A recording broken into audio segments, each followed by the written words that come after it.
বিসমিল্লাহির রহমানির রহিম।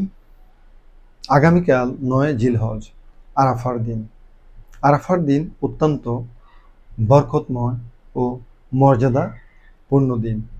এদিন মহান আল্লাহ রাব্বুল আলামিনের রহমতের দরজাসমূহ তার বান্দাদের জন্য উন্মুক্ত করে দেয়া হয় এবং হজের মূল আনুষ্ঠানিকতা এই আরাফার ময়দান থেকে শুরু হয়।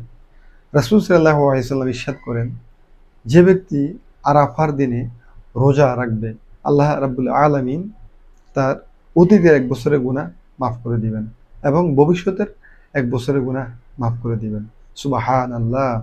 অন্য আরেকটা হাদিসে হযরত আবু হুরায়রা রাদিয়াল্লাহু তাআলা আনহা থেকে বর্ণিত, তিনি বলেন, রাসূল সাল্লাল্লাহু আলাইহি ওয়াসাল্লাম ইরশাদ করেন, পৃথিবীর অন্য যে কোনো দিনের চেয়ে বেশি সংখ্যক জাহান্নামীকে আল্লাহ তাআলা এদিন মুক্তি দান করেন ও ক্ষমা করে দেন।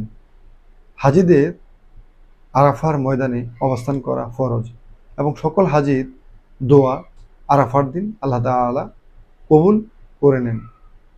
অতএব মহান আল্লাহ রাব্বুল আলামিন আমাদেরকে আগামীকাল আরাফার দিন রোজা রাখার তৌফিক দান করুক। আমিন।